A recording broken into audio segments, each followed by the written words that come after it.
La Biblia no es solo un libro de oraciones y mandamientos, es también un archivo vivo de la condición humana en toda su complejidad: el amor, el poder, la traición, la ambición, la belleza usada como arma y la inteligencia al servicio de la supervivencia. Y dentro de sus páginas hay mujeres cuyas historias son tan intensas, tan llenas de astucia, seducción y consecuencias devastadoras que han fascinado a teólogos, historiadores y artistas durante milenios. No eran débiles, no eran pasivas, eran fuerzas de la naturaleza que usaron todo lo que tenían: su belleza, su ingenio, su valentía y, en algunos casos, su crueldad, para cambiar el curso de la historia. Hoy conoceremos a 7 de ellas. Deja tu like, suscríbete y comparte. Comencemos. 1. Jezabel, la reina que desafió a Dios y aterrorizó a los profetas. Si existiera un ranking de las mujeres más temidas de la Biblia, Jezabel estaría en el podio sin discusión. Su nombre en hebreo, Izebel, significa literalmente sin cohabitación o sin nobleza,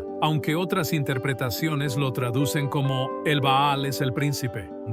Era hija de Ed-Baal, rey de los Sidonios, una nación fenicia famosa por su riqueza comercial y su devoción a los dioses Baal y Asera. Cuando se casó con Acab, rey de Israel, no llegó sola, llegó con sus sacerdotes, sus profetas, su religión y su voluntad de imponer todo eso sobre una nación que adoraba al Dios de Moisés. El libro de Primeros Reyes describe cómo Jezabel estableció en Israel el culto a Baal con una agresividad que no tenía precedentes. Ordenó asesinar a los profetas del Dios de Israel. Según el texto bíblico, el profeta Elías le dijo al rey Acab que no llovería en Israel durante años, una sequía catastrófica que Elías atribuía directamente al pecado de idolatría que Jezabel había introducido. La confrontación más dramática llega en el Monte Carmelo, donde Elías reta a los 450 profetas de Baal a una competencia para ver cuál Dios respondería con fuego. Los profetas de Baal fallan. El fuego divino consume el sacrificio de Elías, y luego Elías manda matar a los 450 profetas de Baal. La respuesta de Jezabel es instantánea y sin ambigüedad.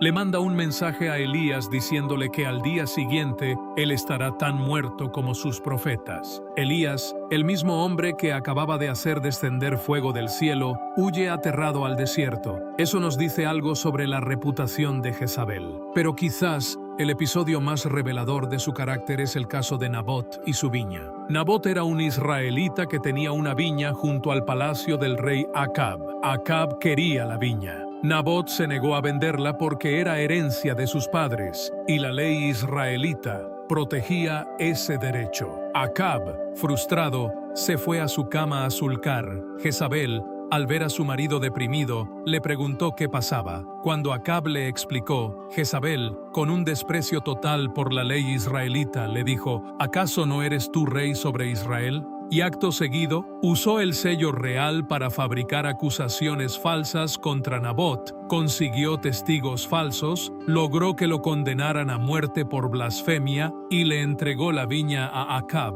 Fue un asesinato judicial planificado con frialdad y ejecutado con precisión. Jezabel fue finalmente asesinada en cumplimiento de la profecía de Elías. Fue arrojada por una ventana, su cuerpo fue pisoteado por caballos y cuando fueron a enterrarla, los perros ya habían devorado casi todo. 2. Dalila, la mujer que venció al hombre más fuerte del mundo. Sansón era, según el libro de Jueces, el hombre más fuerte que haya existido. Su fuerza sobrenatural, que según el texto bíblico provenía de su condición de nazareo y de su cabello nunca cortado, le había permitido matar a un león con sus manos, derribar a 30 hombres él solo y destruir un templo entero aplastando sus columnas con sus brazos. Los filisteos, enemigos ancestrales de Israel, llevaban años tratando de capturarlo y habían fracasado cada vez. Entonces encontraron a Dalila. El texto del libro de Jueces, capítulo 16, es brutalmente honesto sobre la naturaleza de la relación. Los señores de los filisteos se acercaron a Dalila y le ofrecieron una suma enorme de dinero, 1100 piezas de plata de cada uno de los 5 señores, es decir, 5.500 piezas de plata en total, a cambio de que descubriera el secreto de la fuerza de Sansón. Dalila aceptó. Lo que sigue es uno de los estudios más fascinantes de manipulación psicológica en toda la literatura antigua. Dalila le pregunta a Sansón 3 veces cuál es el secreto de su fuerza. Las 3 primeras veces, Sansón le da respuestas falsas. Ella las pone en práctica llamando a los filisteos. Y las 3 veces resulta que la respuesta era mentira y Sansón se libera. Lo notable es que después de cada traición, Sansón sigue con Dalila. Y Dalila, que sabe perfectamente lo que está haciendo, aumenta la presión emocional. Si me amaras de verdad, me lo dirías. ¿Cómo puedes decir que me amas si tu corazón no está conmigo? La 4ª vez, Sansón cede y le revela la verdad. Su fuerza está en su cabello, que nunca ha sido cortado como símbolo de su consagración a Dios. Dalila lo adormece sobre sus rodillas, llama a un hombre para que le corte el cabello y entrega a Sansón a los filisteos. Los filisteos lo ciegan, lo encadenan y lo convierten en esclavo en una cárcel de Gaza. El poder de Dalila no era físico, era emocional, psicológico. Usó el amor, la confianza y la vulnerabilidad de Sansón como armas con una eficacia que ningún ejército había logrado. La historia de Dalila es un estudio eterno sobre cómo la fortaleza física puede ser irrelevante ante la debilidad emocional. 3. Herodías y Salomé, la madre y la hija que ordenaron una decapitación.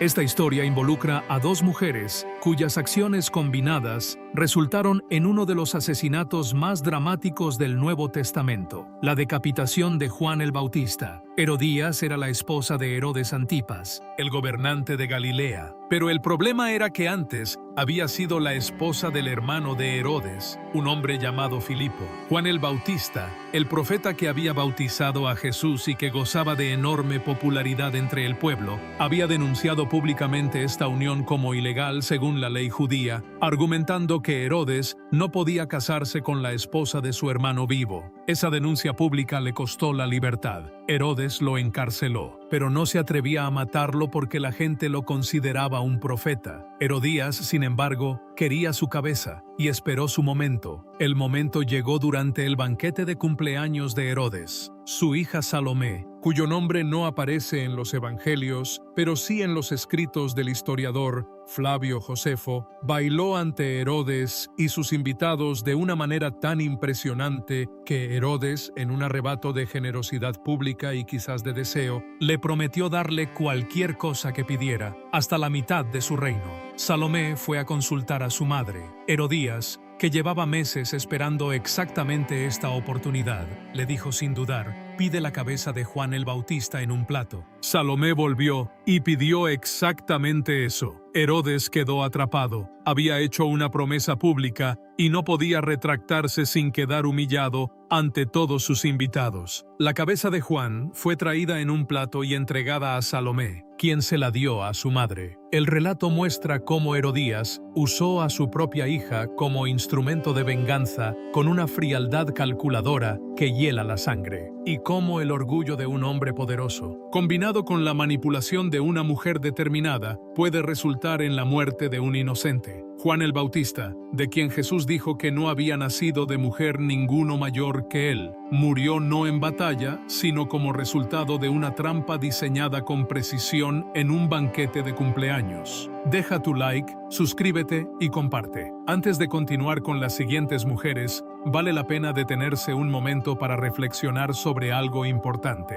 Jezabel y Dalila son con frecuencia presentadas en la cultura popular como simples villanas, símbolos del mal femenino. Pero un análisis histórico más honesto revela algo más complejo. Jezabel actuaba dentro de la lógica de su propia cultura fenicia, donde la religión del Baal era tan legítima como cualquier otra. Su error, desde la perspectiva bíblica, fue imponer esa religión por la fuerza sobre un pueblo que tenía sus propias leyes sagradas. Y Dalila, como señalan muchos eruditos, actuó en el contexto de una guerra real entre pueblos. Los filisteos y los israelitas llevaban décadas en conflicto, y Sansón había matado a cientos de filisteos. Para su pueblo, ella no era una traidora, era una heroína. La Biblia nos presenta estas historias desde la perspectiva israelita, y eso es lo que las convierte en advertencias. Pero la complejidad histórica detrás de cada una de ellas es lo que las hace verdaderamente fascinantes. 4. Betsabé, la mujer que conquistó a un rey y perdió un hijo. La historia de Betsabé y el rey David es una de las más complejas y moralmente perturbadoras de toda la Biblia, precisamente porque involucra al hombre descrito en las Escrituras como el varón conforme al corazón de Dios. Todo comienza en una tarde tranquila en Jerusalén. David, que debería haber estado en la guerra con sus ejércitos, se queda en el palacio. Sale a caminar por la azotea y ve a una mujer bañándose. La mujer es hermosa. David pregunta quién es y le dicen que es Betsabé, hija de Eliam y esposa de Urías el Eteo, uno de sus soldados de élite que en ese momento está en el frente de batalla. David la manda llamar. Hay relaciones. Ya, Betsabé queda embarazada. Y aquí comienza la maquinación que convierte este episodio en una tragedia moral de proporciones épicas. David intenta primero cubrir el adulterio, haciendo volver a Urías del frente para que se acueste con su esposa y así el embarazo parezca de él. Pero Urías, con una lealtad militar intachable, se niega a ir a su casa mientras sus compañeros siguen en el campo de batalla. David lo emborracha. Urías sigue sin ir a casa. Entonces David toma la decisión más oscura de su vida. Le envía a Urías una carta para su propio comandante Joab, ordenando que pongan a Urías en el frente más peligroso de la batalla y que luego se retiren para dejarlo morir. Urías murió llevando en sus propias manos la orden de su propia ejecución. Betsabé llora a su marido. Luego David la toma como esposa. El hijo que nació de esa unión muere a los pocos días, en lo que el profeta Natán había descrito como consecuencia del pecado de David.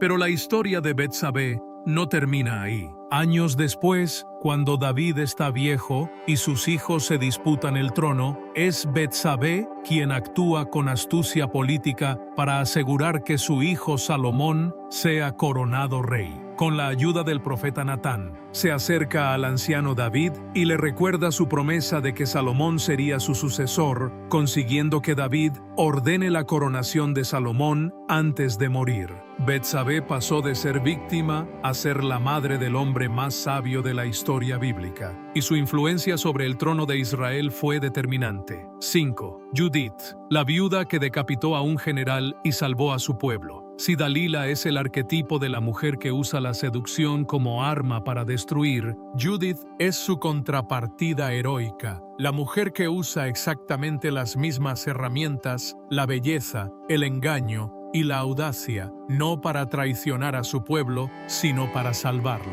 La historia de Judith se encuentra en el libro deuterocanónico del mismo nombre, aceptado como canónico por las iglesias católica y ortodoxa, aunque no por las protestantes ni por el judaísmo rabínico moderno. Sea cual sea su estatus canónico, la historia es extraordinaria. El contexto es este. El general asirio Holofernes, comandante del ejército de Nabucodonosor, ha sitiado la ciudad judía de Betulia. El agua se está acabando, el pueblo está desesperado y los líderes de la ciudad están considerando rendirse. En ese momento, Judith, una viuda joven, rica y conocida por su piedad y su belleza, toma una decisión que nadie más se atreve a tomar. Se prepara con los mejores perfumes y ropas, se adorna con joyas y se presenta al campamento asirio pidiendo una audiencia con Holofernes. Holofernes queda inmediatamente cautivado por su belleza. Judith le dice que viene de parte de su pueblo para darle información que le ayudará a conquistar la ciudad sin derramar sangre. Durante 3 días, Judith permanece en el campamento, ganándose la confianza de Holofernes, quien organiza un banquete privado con la esperanza de seducirla. Esa noche, Holofernes bebe tanto que queda completamente ebrio y se desploma en su tienda.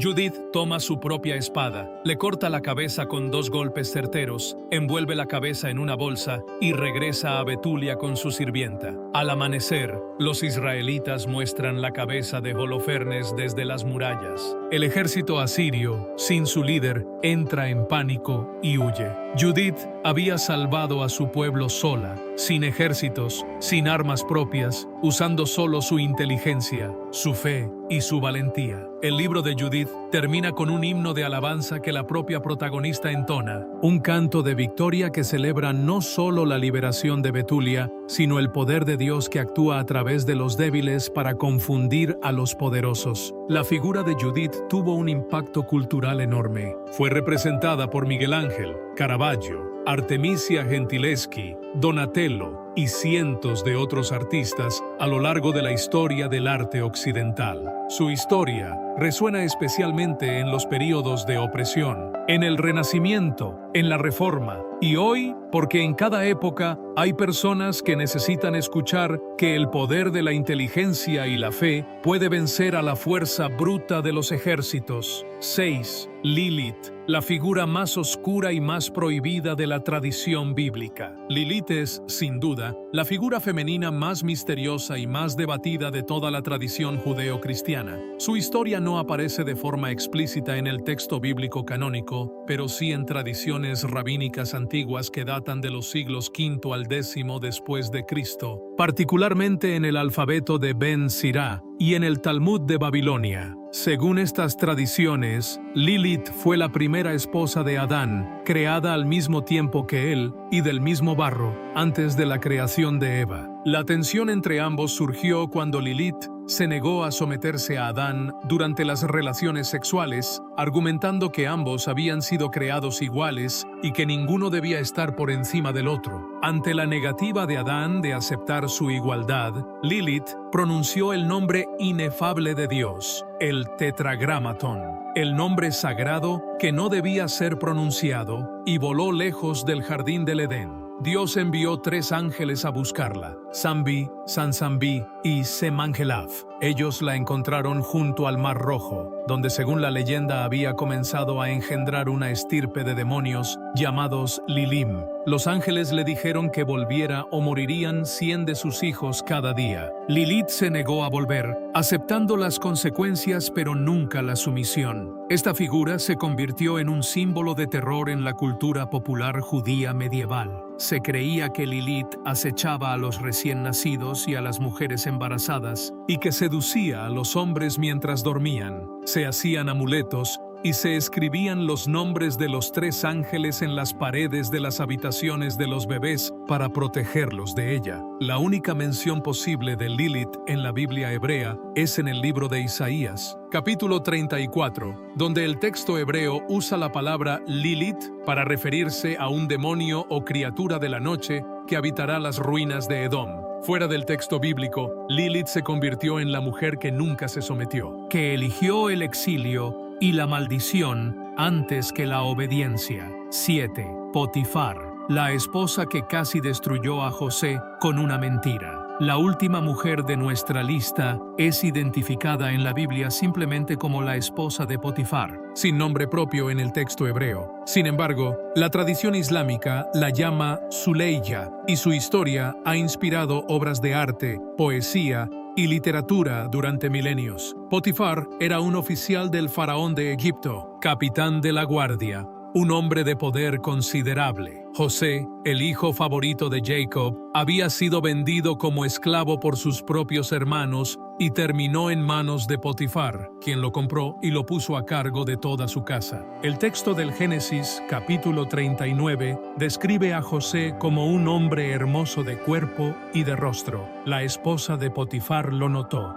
Día tras día le pedía que se acostara con ella. Día tras día, José se negaba, argumentando que hacerlo sería traicionar la confianza de su señor y pecar contra Dios. La tensión acumulada durante semanas o meses llega a su clímax en un día en que todos los siervos de la casa están ausentes y la mujer agarra a José por su ropa. José huye, dejando su ropa en manos de ella, y entonces ocurre el giro. La esposa de Potifar, rechazada y humillada, usa exactamente esa ropa como evidencia de lo contrario. Le dice a los siervos, y luego a su marido, que fue José quien intentó forzarla, y que ella gritó, y él huyó dejando su ropa. Potifar creyó a su esposa. José fue encarcelado, y sin embargo, la historia muestra algo extraordinario. Fue precisamente en esa cárcel donde José conoció a los funcionarios del faraón, cuyos sueños interpretaría, lo que eventualmente lo llevaría a la presencia del propio faraón, a la interpretación de los sueños de las 7 vacas gordas y las 7 vacas flacas, y a convertirse en el segundo hombre más poderoso de Egipto, salvador de sus hermanos y de todo su pueblo durante la gran hambruna. La mentira de la esposa de Potifar, destinada a destruirlo, fue el primer eslabón de la cadena que lo llevaría a su destino. Estas 7 mujeres, cada una en su tiempo y en su mundo, nos recuerdan que la historia bíblica no está poblada de figuras planas o simples. Están llenas de seres humanos complejos, contradictorios, capaces de lo peor y de lo mejor, movidos por el amor, el odio, la ambición, el miedo y la fe. Sus historias no son advertencias morales simples, son espejos del alma humana en toda su profundidad y en toda su complejidad, tan relevantes hoy como lo fueron hace 3000 años en las arenas del Medio Oriente antiguo. Jezabel nos habla del precio de imponer la fe por la fuerza. Dalila nos recuerda que la mayor vulnerabilidad del ser humano no es física, sino emocional. Herodías y Salomé nos muestran cómo el orgullo y el rencor pueden arrastrar a los inocentes. Betsabé nos revela que incluso de las situaciones más oscuras puede surgir un destino extraordinario. Judith nos inspira con el coraje de quien actúa sola cuando todos los demás temen. Lilith nos confronta con las preguntas que la propia tradición ha querido silenciar. Y la esposa de Potifar nos recuerda que una mentira puede sembrar la semilla del destino de un hombre. La Biblia, en definitiva, no le tiene miedo a la complejidad del ser humano. Y esas mujeres son su prueba más elocuente. Deja tu like, suscríbete y comparte. Hasta la próxima.